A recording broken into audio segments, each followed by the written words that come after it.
اور آیتیں جو آئی ہیں اس میں آج کے اس پارے میں ہم نے جو تلاوت کی، ایک آیت ہے اللہ تعالیٰ فرماتا ہے اینما تکونوا یدرککم الموت ولو کنتم فی بروج مشیدہ، تم جہاں کہیں پر بھی جاؤ موت تمہیں آ کر پکڑے گی۔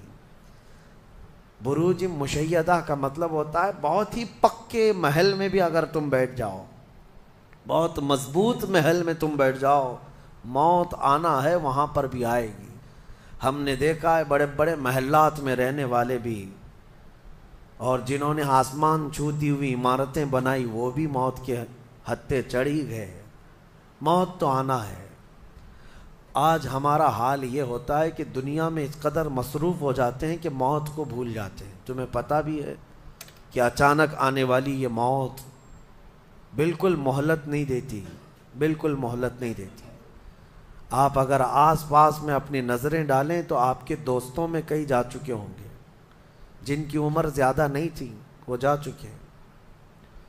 موت کے لیے عمر کوئی متعین نہیں ہے کہ بڑھاپے میں آئے گی یا بیماری سے آئے گی۔ اچھے لوگوں کو بھی موت آ جاتی ہے، چلتے پھرتے لوگوں کا جنازہ آ جاتا ہے۔ کسی کے لیے بھی کوئی وقت معین نہیں۔ اور قرآن میں اللہ تعالیٰ یہ فرماتا ہے اگر بندہ موت سے بھاگنے کے لیے، جس کو کہتے ہیں پریکاشن لینا، کہیں جا کر کے محفوظ مقام پر چھپنے کی کوشش کرتا ہے، وہ آئے گی موت۔ بزرگوں نے ایک حکایت لکھی ہے کہ ایک بادشاہ کو نجومیوں نے بتایا تھا کہ فلاں دن تمہاری موت آنے والی ہے۔ نجومی ستاروں کا علم جاننے والے اٹکل پچھو سے کچھ نہ کچھ تو بتا دیتے تھے۔ تو اس بادشاہ کو نجومیوں نے جب دن بتایا، اس دن اس نے کیا کیا، ایک ایسا حجرہ، ایک کمرہ بنایا جس میں کوئی چیز آ ہی نہیں سکتی، کوئی چیز نہیں، صرف اس نے ایک سوراخ رکھا ہوا کے لیے، اور اس میں سے مچھر بھی نہ آ سکے، مکھی بھی نہ آ سکے۔ اس حجرے کے اندر وہ چلا گیا۔ وہ پورا دن اس کو تھا کہ میں موت کو چکما دے دوں گا۔ اور نجومیوں نے یہ بتایا تھا کہ بچھو کے ڈنک مارنے سے تمہاری موت آئے گی۔ اس نے کہا بس مجھے بچھو سے بچنا ہے، بچھو نہ آنے پائے ایسا میں پورا انتظام کر لوں گا۔ اس نے پورا ایک راؤنڈ شیپ کا کمرہ بنایا اور اس میں اندر بند ہو گیا۔ لیکن اس کی ایک کمزوری یہ تھی کہ اس کا گھوڑا تھا، بہت بے حد اس کو عزیز تھا، وہ گھوڑے کو چھوڑ کر کبھی رہتا نہیں تھا۔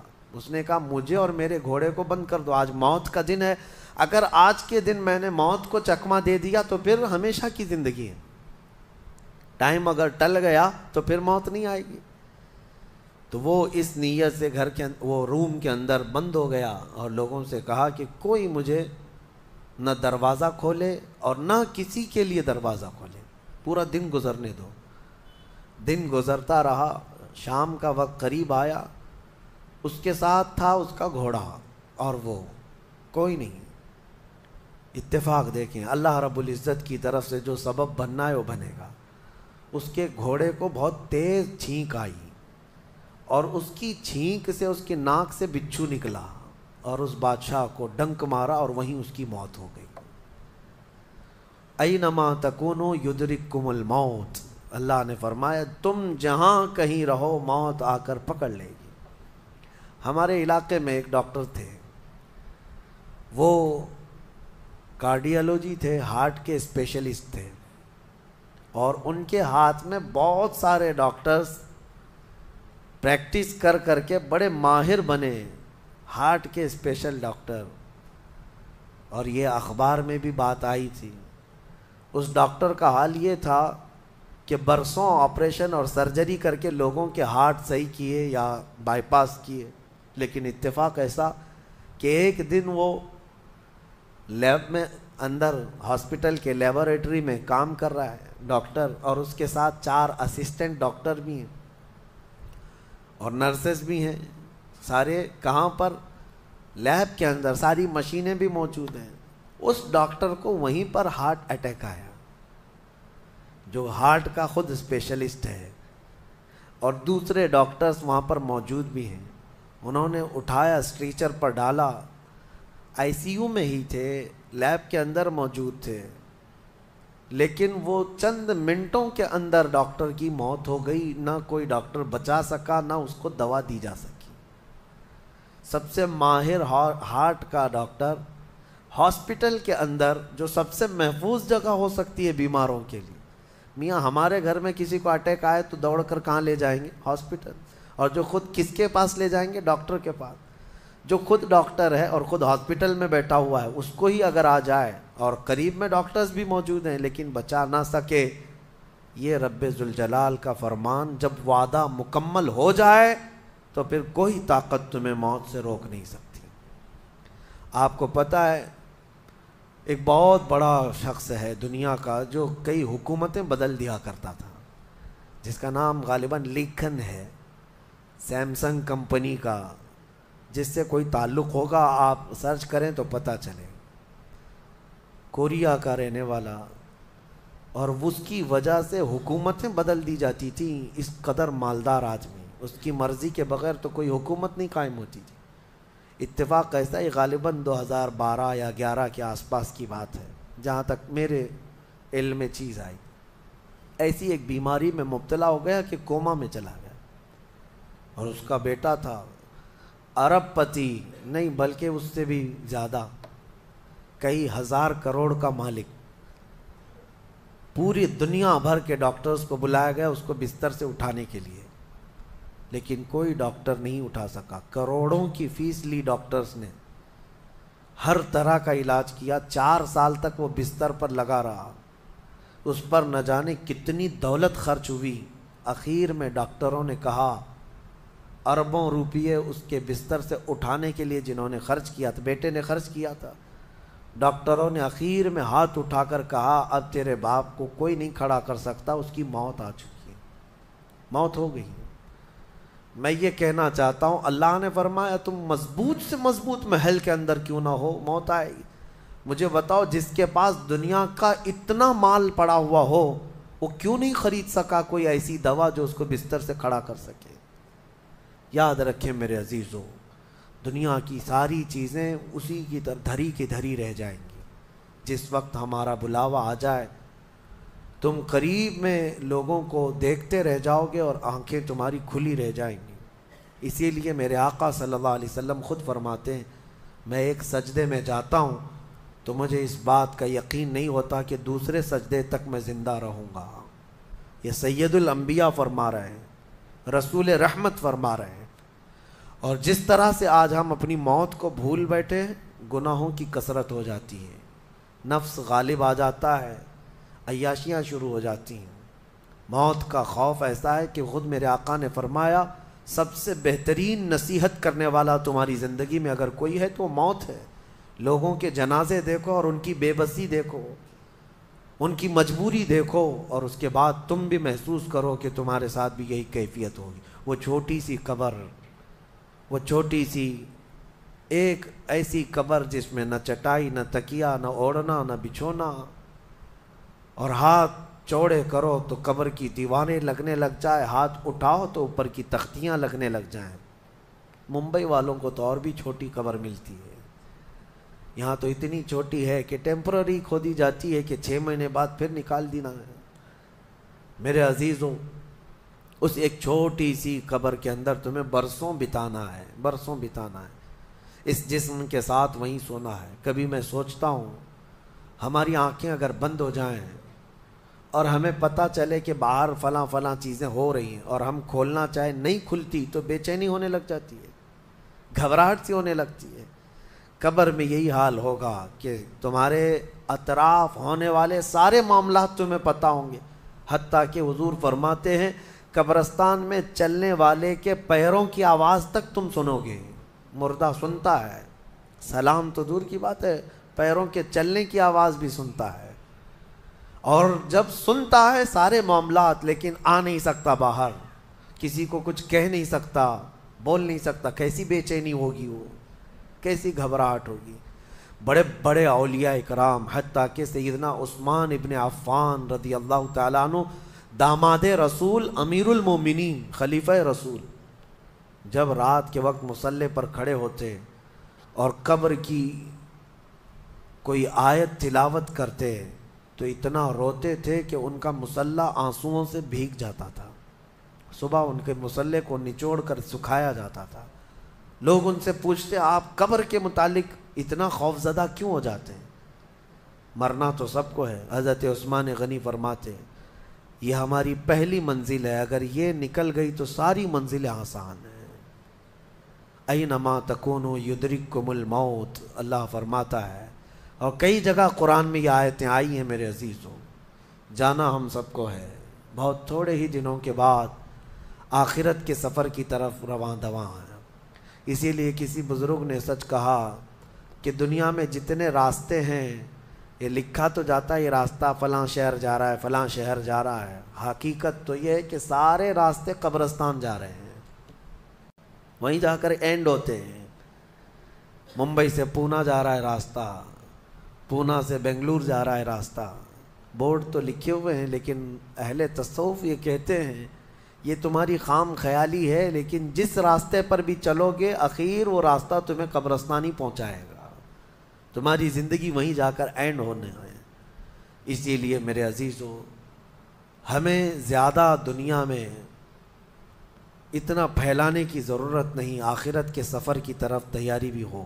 میں یہ نہیں کہتا کہ کمانا نہیں چاہیے، کمائیں، گھر بنائیں، رزق کا حصول، معاش کا حصول سب کے لیے ضروری ہے، لیکن ساتھ میں یہ فکر غالب رہے ہمارے ذہن میں کہ مجھے سب چھوڑ کر جانا ضروری ہے. جب تک تمہارے ذہن میں یہ بات آتی رہے گی میرا آخرت کا سفر باقی ہے، تو ہوگا یہ کہ تم دنیا تو کماتے رہو گے لیکن اپنے مولا سے غافل کبھی نہیں ہوگے، غافل کبھی نہیں. میں وہ زندگی کی بات کر رہا ہوں. آپ جاؤ فیکٹری میں جاؤ، کسی کمپنی میں جاؤ، کسی بزنس میں جاؤ، کسی جاب میں جاؤ، آپ کی دنیا ہے، آپ گھر بناؤ، لیکن ذہن میں اتنی بات رہے کہ میرا مولا مجھے ایک نہ ایک دن بلانے والا ہے. جب یہ فکر رہے گی تو آپ کی نمازیں بھی غائب نہیں ہوں گی، آپ کی آخرت کی یاد. اسی لیے میرے آقا نے فرمایا قبرستان جایا کرو. بعض لوگ یہ کہتے ہیں نا قبروں پر جانا شرک یا بدعت، خود میرے آقا صلی اللہ علیہ وسلم نے فرمایا فزوروا، قبروں کی زیارت کرو. کیوں؟ فإنها تذکر الآخرہ، اس لیے کہ وہ تمہیں آخرت کی یاد دلاتی ہیں. مولا علی کرم اللہ وجہہ الکریم قبرستان جاتے. حضرت سعید ابن مسیب ایک تابعی ہیں، حضرت علی کے ساتھ قبرستان گئے تھے. حضرت علی نے زور سے سلام کیا قبر والوں کو اور پھر پوچھا ہے قبروں والوں کیا حال ہے تمہارے؟ اور اس کے بعد پھر حضرت علی روتے کھڑے ہوئے، آنسو بہنے لگے. حضرت سعید ابن مسیب کہتے ہیں مولا علی سے کیا آپ قبروں والوں سے بات کر رہے ہیں، وہ آپ کی سن رہے ہیں یا آپ سے وہ کچھ جواب دے رہے ہیں؟ حضرت علی کرم اللہ وجہہ الکریم نے فرمایا ہاں، اگر تم سنتے ان کی باتیں تو رو پڑتے. حضرت سعید پوچھتے ہیں کیا کہہ رہے ہیں قبروں والے؟ سنو میرے عزیزو، حیدر کرار شیر خدا علی مرتضیٰ فرماتے ہیں قبروں والوں سے میں نے پوچھا کیا حال ہے تمہارے، تو قبروں والوں نے کہا اے علی مت پوچھو ہمارے حال، جن بالوں کو ہم سجایا کرتے تھے ان بالوں پر تو اللہ نے بچھو چھوڑ دیے. ہمارے وہ چہرے جو غازے سے ملوث تھے، حسین تھے، ہمارے چہروں پر اب خون اور پیپ کے علاوہ کچھ نہیں رہ گیا. ہمارا وہ جسم جس کے سنوارنے کے لیے ہم دن بھر گھنٹوں لگاتے تھے، آج وہ ہماری قبروں میں کیڑوں کی غذا بنا دی گئی ہے. حضرت علی فرماتے ہیں قبروں والوں نے جب ہم سے یہ کہا تو ہم نے رو پڑا، ہمیں رونا آ گیا. یقیناً میرے عزیزو وہ منزل آپ کی بھی ہے میری بھی ہے، ہمیں بھی جانا ہے آپ کو بھی جانا ہے. حضرت سفیان ثوری فرماتے ہیں ایک چھوٹی سی بچی کو آپ نے ایک جنازے کے پیچھے جاتے ہوئے دیکھا روتے ہوئے. وہ لڑکی اپنے باپ کے جنازے میں جا رہی تھی، رو رہی تھی اور یہ کہہ رہی تھی اتنی بڑی مصیبت کا دن ہمارے اوپر کبھی آج تک آیا ہی نہیں تھا. حضرت سفیان ثوری نے کہا بیٹا تم پر نہیں، تمہارے باپ پر جو دن آیا وہ کبھی نہیں آیا تھا. موت کا دن، موت کا دن سب سے سخت دن ہے، سب سے سخت دن ہے. موت کس طرح سے آتی ہے پتہ ہے؟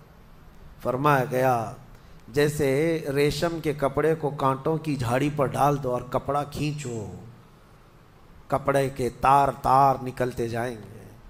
فرمایا گیا ملک الموت روح نکالنے کے لیے جب آتے ہیں تو اسی طرح سے روح نکالتے رہتے ہیں، انگلیوں سے، پیروں کی، ہاتھوں کی انگلیوں سے، ناخنوں سے روح نکلتی نکلتی آتی ہے، ایک ایک جوڑ سے روح نکلتی ہے.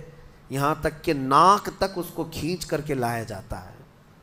اور قرآن میں اللہ فرماتا ہے تم اگر دیکھو گے کہ روح کیسی نکالی جا رہی ہے، یضربون وجوہہم وادبارہم، فرشتے آتے ہیں پیٹھ پر، پیچھے مارتے ہیں، زور زور سے مارتے ہیں اور پیشانیوں پر مارتے ہیں اور یہ کہتے ہیں اے نکل جا روح۔ اللہ فرماتا ہے تم اگر دیکھو گے کہ فرشتے کس طرح روح نکالتے ہیں تو کانپ کر رہ جاؤ گے، مار مار کر کے روح کو نکالا جاتا ہے۔ اور یہ چھوٹا سا وقت نہیں ہے، ادھر جھٹکا لگا ادھر موت ہو گئی، لمبا پروسیس ہے، اس سے جو گزرتا ہے وہی بتا سکتا ہے۔ بعض لوگوں کو ایسا لگتا ہے زہر کھا لیا ابھی موت ہو گئی، سوسائڈ کر لیا ابھی موت ہو گئی۔ موت اتنی آسانی سے نہیں آتی، لمبا پروسیس ہے۔ موت سے پہلے فرشتے آ جاتے ہیں، چاہے تم اچھے آدمی ہو، بیٹھے ہوئے ہو، تم کو بھی اگر موت آنی ہے تو تم پہلے فرشتوں کو دیکھنے لگ جاؤ گے، لیکن بتا نہیں سکتے کسی کو۔ موت سے تھوڑی دیر پہلے فرشتے قریب آ جاتے ہیں۔ پہلے جماعت فرشتوں کی آتی ہے، پھر ملک الموت آتے ہیں۔ ملک الموت ان فرشتوں کے بیچ آتے ہیں۔ جیسے ہی یہ مرنے والا آدمی ملک الموت کو دیکھ لیتا ہے، پھر اس کے جسم میں کپ کپی طاری ہو جاتی ہے، اور ایسی کپ کپی طاری ہوتی ہے کہ کبھی پیشاب نکل جاتا ہے، کبھی پخانہ نکل جاتا ہے۔ اکثر دیکھنا مرنے والوں کی نجاست نکل جاتی ہے۔ ملک الموت کو وہ بہت قریب سے دیکھتا ہے، اور ان کی دو شکلیں ہیں، ایک بہت بھیانک شکل ہے، اس کو دیکھنا ہی عذاب ہے، اور ایک بہت خوبصورت شکل ہے، ان کو دیکھنا ہی رحمت ہے۔ وہ نیک بندوں کی روح نکالنے کے لیے جب جاتے ہیں تو خوبصورت شکل میں جاتے ہیں، اور جب گنہگاروں کی روح نکالنے جاتے ہیں تو بھیانک شکل میں جاتے ہیں، اور ان کو دیکھتے ہی مرنے والے کا جسم پیلا پڑ جاتا ہے، پیشانی اکھڑ جاتی، آنکھیں پھٹی رہ جاتی، اور پھر خرخرا آنے لگ جاتا ہے، یعنی خر کی آواز تیز ہو جاتی ہے۔ وہ بولنا چاہتا ہے اپنے پاس والوں کو، لیکن بول نہیں سکتا، بند ہو جاتا ہے۔ یہ وہ وقت ہے جب اس کے توبہ کا دروازہ بھی بند ہو جاتا ہے۔ اب اگر فرشتوں کو دیکھ کر کوئی توبہ بھی کر لیا، ایمان لایا، تو اس کا ایمان قبول نہیں۔ اس وقت سے پہلے پہلے تک جو بھی ایمان لایا یا توبہ کیا، اس کی توبہ قبول ہے۔ لیکن موت کا خرخرا آ گیا اور فرشتوں کو دیکھ لیا، اس کے بعد بہت سارے کافر بھی پکاریں گے کہ ہم ایمان لاتے ہیں اللہ پر، نہیں، اب ایمان قبول نہیں ہوگا۔ موت اتنی آسانی سے نہیں آتی، اس کا پروسیس ہے۔ فرشتے آتے ہیں، ملک الموت آتے ہیں، پھر اس کے بعد اس کو گھور کر دیکھتے ہیں، پھر اس کو چت لٹا دیا جاتا ہے، یا جس حالت میں بھی ہے وہ گر جاتا ہے، کھڑا ہے تو گرتا ہے، بیٹھا ہے تو گرتا ہے، موت آنے سے پہلے لڑک جاتا ہے۔ یہ ضروری بھی نہیں ہے کہ آج میں اپنے آپ کو سنبھال کر بیٹھا ہوں، اگر میری موت آنی ہے اسی کرسی سے گر جاؤں، اسی جگہ سے ہم گر جائیں گے۔ اور اس کے بعد ملک الموت روح کھینچنا شروع کرتے ہیں، پیروں کے ناخنوں سے لے کر، ہاتھوں کے ناخنوں سے لے کر، اس کے جسم کے ہر حصے سے لے کر ناک تک کھینچتے ہوئے لاتے ہیں، اور اس کے بعد جب پوری روح نکل جاتی ہے، وہ لے کر کے چلتے رہتے ہیں، اور مردہ ان کو جاتے ہوئے دیکھتا رہتا ہے۔ آنکھیں سب سے لاسٹ میں کھلی رہتی، کسی بھی مرنے والے کی آنکھیں بند نہیں رہتی، کھلی رہتی، وہ دیکھتا رہتا ہے۔ اسی لیے حدیث پاک میں ہے جب کسی کی روح نکل جائے تو سب سے پہلے تم اس کی آنکھیں بند کر دو، ہمیں بند کرنا ہوتا ہے، اور اس کے بعد منہ بھی کھلا رہ جاتا ہے، منہ اوپن رہ جاتا ہے، فرمایا گیا منہ کو دبا کر بند کر دو۔ یہ سب نشانیاں ہیں میرے عزیزوں موت کی سختیوں کی۔ آپ کو پتہ ہے جب رسول کریم صلی اللہ تعالیٰ علیہ وسلم کی وفات آئی، اللہ اکبر، نزع کا عالم اتنا سخت تھا کہ بار بار حضور اکرم صلی اللہ علیہ وسلم کو پورے پانی کے مٹکے انڈیل دیے جا رہے تھے، 3 مٹکے حضور پر انڈیل دیے گئے موت سے پہلے، اور حضور اس کے بعد تھوڑا آرام محسوس کرتے، اور پھر شدت کا بخار، اور وہ آخری وقت تھا جب حضرت فاطمہ آپ کے پاس آئی تھی، حضور نے ان کے کان میں بتا دیا، وہ رونے لگ گئی، کیا کہا تھا؟ حضرت فاطمہ کہتی ہیں حضور نے فرمایا اے فاطمہ اب میں جا رہا ہوں، میرا آخری وقت ہے۔ پھر ایک دوسرے کان میں ان سے کہا میرے خاندان میں سے سب سے پہلے تم مجھ سے ملنے والی۔ آج یوم فاطمہ بھی ہے، سیدہ کائنات کا آج یوم وصال ہے، 4 رمضان المبارک۔ تو رسول کریم صلی اللہ تعالیٰ علیہ وسلم حضرت عائشہ صدیقہ کے سینے سے سر لگا کر لیٹے ہوئے تھے۔ حضرت عائشہ فرماتی ہیں سنو، مجھے پتہ ہی نہیں تھا، حضور حضرت عائشہ سے زیادہ محبت کرتے تھے، اسی لیے آخر وقت میں حضرت عائشہ کے ہی حجرے میں رہنے لگے، باقی دوسری بیویوں کیا نہیں جاتے۔ حضرت عائشہ کہتی ہیں میں حضور اکرم صلی اللہ تعالیٰ علیہ وسلم کو کبھی مسواک دے رہی، کبھی پانی کے چھڑکاؤ کر رہی۔ تھوڑی دیر کے بعد حضور اکرم صلی اللہ تعالیٰ علیہ وسلم لیٹے لیٹے اسی طرح رہ گئے۔ حضرت عائشہ کہتی ہے میرے سینے پر حضور کا سر تھا، وہ اتنا بھاری ہو گیا مجھے لگتا تھا کہ میری پسلیاں ٹوٹ جائیں گی۔ یہ حضرت عائشہ کہتی ہیں مجھے ایسا لگتا تھا کہ میری پسلیاں ٹوٹ جائیں گی۔ ہوا کیا تھا؟ حضرت عائشہ فرماتی ہیں دروازے پر جبرائیل امین آئے، روح نکلنے سے پہلے کی بات ہے۔ حضرت عائشہ فرماتی ہیں حضور کے پاس جبرائیل آخری بار آئے، وہ غمگین حالت میں آئے یا جس حالت میں ہو۔ حضرت رسول کریم صلی اللہ علیہ وسلم سے عرض کرنے لگے یا رسول اللہ دروازے پر موت کا فرشتہ کھڑا ہے، آپ کی اجازت چاہتا ہے، اگر آپ اجازت دے دیں تو وہ آئے گا اور آپ کی روح پاک کو اللہ کے حضور لے جائے گا۔ اور یا رسول اللہ آج سے پہلے اس فرشتے نے کسی سے اجازت نہیں لی اور قیامت تک کسی کی روح نکالنے کے لیے وہ اجازت لے گا بھی نہیں، یہ صرف رسول پاک کی خصوصیت تھی۔ حضور نے فرمایا آنے دو، ملک الموت آئے، اور جب حضور کی اجازت سے روح نکالی تو حضرت عائشہ کہتی ہیں اتنا بھاری ہو گیا تھا سر کہ مجھے لگتا تھا کہ میری پسلیاں ٹوٹ جائیں گی سینے کی۔ اور اس کے بعد حضرت عائشہ فرماتی ہیں میں نے حضور کے سر مبارک کو نیچے کی طرف کیا، مجھے پتہ بھی نہیں تھا کہ حضور کا انتقال ہوا، میں حضور اکرم صلی اللہ علیہ وسلم سے باتیں کرنے میں مصروف تھی، اسی میں حضرت ابو بکر صدیق حجرے میں آئے، پوچھا عائشہ کیا حال ہے حضور کا؟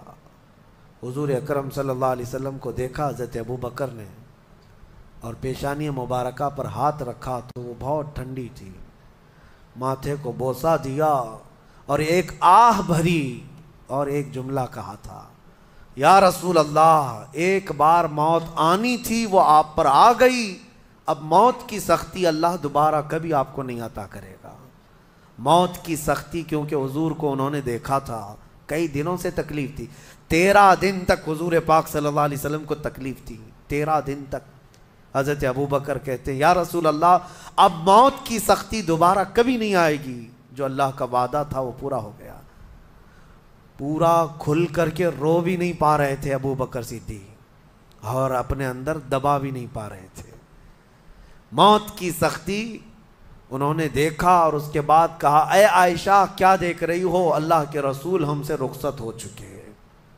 پھر انہوں نے آ کر مسجد میں اعلان کیا اے لوگو اللہ کے نبی کا انتقال ہو چکا۔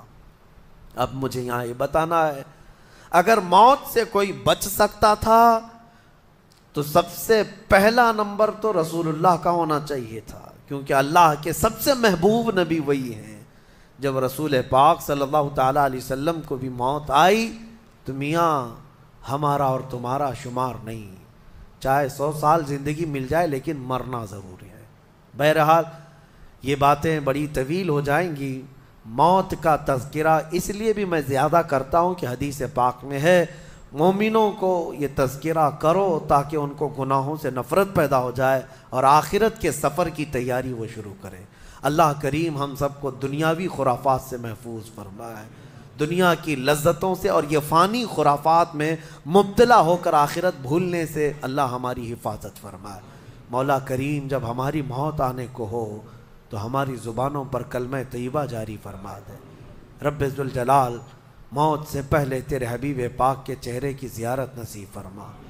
اے کریم خدا کیا ہی بہتر ہوتا، میں گنہگار ہوں اور بڑے مرتبوں کی خواہش، تو کریم ہے خدایا تیری بندہ پروری ہے، کیا ہی بہتر ہوتا مولا کہ موت آئے تو رمضان کا مہینہ مل جائے، جمعۃ المبارکہ مل جائے، مولا تیرے وعدے کے مطابق ہم قبر کے عذابات اور سوالات سے محفوظ ہو جائیں۔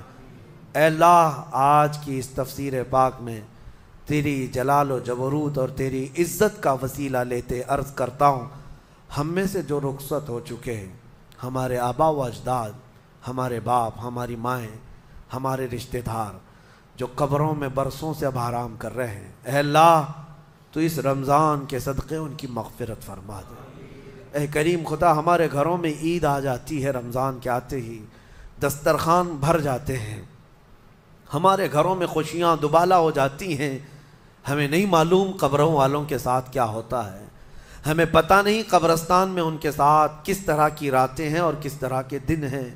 اے کریم خدا، تجھے تیرے جلال و جبروت اور تیری عزت کی قسم، جو مومنین ہم سے رخصت ہوئے، ہمارا کسی بھی طرح کا ان سے تعلق رہا ہو، مولا اس عید سے پہلے ان کو جنتی خان نعمت عطا فرما دے۔